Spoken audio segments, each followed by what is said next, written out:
अगर आप लोगों का स्पॉन्ज परफेक्ट नहीं बनता है, बहुत सारी प्रॉब्लम आती है, सिंक हो जाता है, चिपचिपा रहता है या जो भी प्रॉब्लम होता है, तो इस वीडियो में सारी चीज़ें क्लियर करेंगे। हाय फ्रेंड, कैसे हैं आप लोग? उम्मीद करती हूँ आप सब लोग बहुत अच्छे होंगे। आप लोगों को सबसे पहले ये क्लियर कर दूं कि मैं रेडीमेड यूज़ करती हूँ। मैं घर के स्पॉन्ज से बिल्कुल भी नहीं कस्टमर को देती हूँ। तो ये मेरा प्रिस्टीन कंपनी का वनीला प्रीमिक्स है। जब है ना मुझे थोड़ा मंगाना रहता है तो मैं ऐसे पैकेट लाती हूँ, और क्योंकि मुझे दूसरा कोई फ्लेवर का ऑर्डर ही नहीं मिलता है, लक बाय चांस मिल जाता है, तो इसके लिए मैं हाफ केजी का पैकेट ही लाती हूँ। और मुझे 1 केजी का बनाना था, तो इसके लिए यहाँ पर हम 250 ग्राम ले लिए हैं, और इसके अंदर हम बहुत सारा चॉकलेट डालेंगे। इसके लिए हम 250 ग्राम लिए हैं। अगर आप लोगों को चॉकलेट नहीं डालना है, आप नॉर्मल सिंपल वनीला केक बनाने जा रहे हैं, तो यहाँ पर आप लोग 300 ग्राम लेंगे। और थोड़ा सा ऑयल डाल दिए हैं, क्योंकि जब हम रेडीमेड लेते हैं ना तो उसके अंदर कुछ भी नहीं ऐड करना रहता है, सारी चीज़ें उसमें ऑलरेडी ऐड रहती हैं।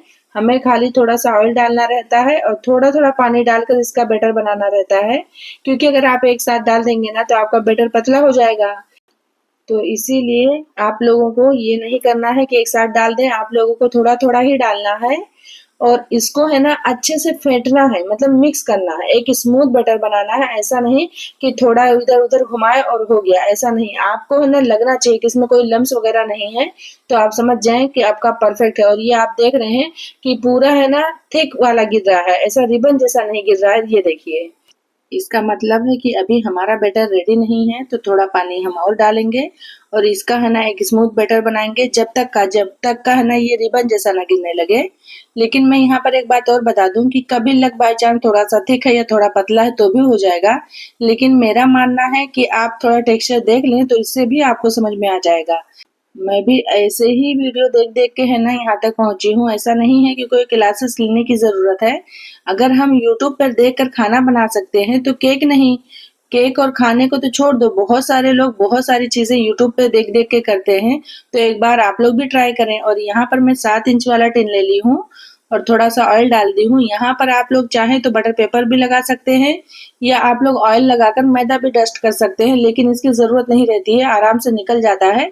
इसके लिए मैं खाली ऑयल लगाई हूँ, लेकिन बहुत सारे लोग बटर पेपर वगैरह लगाते हैं, तो आपकी मर्जी है।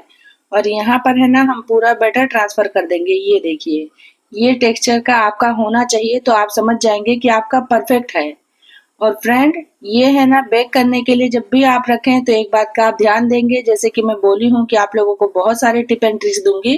तो जब भी आप इसे बेक करने के लिए रखें तो जिस भी पतीली में आप रखें तो वो अच्छे से प्री हीट हो। ऐसा ना हो कि आप रख दिए और वो प्री हीट नहीं है। अगर आप ओवन में भी रखते हैं तो भी प्रीहीट करना है, मतलब 10 से 5 मिनट तक का आप उसे प्रीहीट कर दें, यानी उसे गर्म होना चाहिए, तब आप ये स्पॉन्ज रखेंगे, नहीं तो आपका स्पॉन्ज उतना परफेक्ट नहीं बेक होगा। तो ये सारी बातों का जब आप ध्यान रखेंगे ना तो यकीन करें आप बहुत ही अच्छा स्पॉन्ज बना पाएंगे। और जहां तक कि रेडीमेड स्पॉन्ज की बात है तो वो ज्यादा बेस्ट रहता है। घर के इंग्रेडिएंट से हम बनाते हैं, अच्छा रहता है, लेकिन कोई बेनिफिट नहीं है, इतना ज्यादा अच्छा टेस्ट घर वाला नहीं आता है। अगर घर वाला आता है तो उसके अंदर हमें कंडेंस मिल्क वगैरह डालना पड़ता है। और यहाँ पर है ना हम इसे बेक करने के लिए रख दिए हैं। और बहुत ध्यान से आप अच्छे से रखें, नहीं तो क्या रहता है पूरा पतीली और यहाँ तक कि ढक्कन भी गर्म रहता है, तो जलने का चांस रहता है। तो बहुत ध्यान से आप करेंगे। और इसके बाद है ना मैं यहाँ पर है ना इसे 40 मिनट के बाद चेक करने आई थी, क्योंकि जब 1 केजी का रहता है ना तो 40 से 50 मिनट लगता है, कभी कभी इससे भी ज्यादा लगता है। तो ये ना मेरा थोड़ा ऊपर आप ध्यान से देख रहे होंगे तो गीला आ रहा है, तो इसके लिए ना मैं वापस से 10 मिनट के लिए रख दी थी। और ये मैं दोबारा चेक कर रही हूँ। तो यहाँ पर मैं आप लोगों को एक चीजें बता दूं कि अगर कभी कभी क्या रहता है, बहुत ज्यादा चिपचिपा रहता है, तो वो चिपचिपा इसलिए रहता है फ्रेंड कि आप बेक करने के लिए रख दिए और उसे जितना हीट चाहिए था उतना नहीं मिला, और वो है ना बेक होने में बहुत ज्यादा टाइम ले लिया, तो ऊपर है ना चिपचिपा हो जाता है।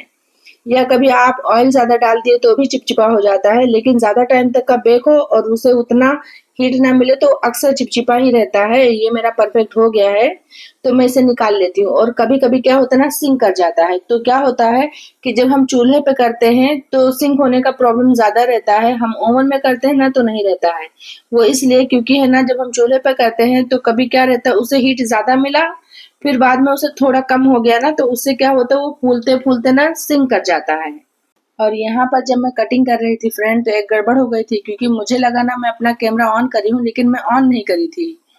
इस केक में मैं 3 लेयर करी थी, लेकिन एक लेयर तो मैं आप लोगों को दिखा ही नहीं पाई। जब मैं एडिटिंग करने बैठी तब मेरे समझ में आया, और अगर फ्रेंड ये मेरी वीडियो आप लोगों को पसंद आएगी तो लाइक शेयर एंड सब्सक्राइब जरूर कर देना। Bye bye.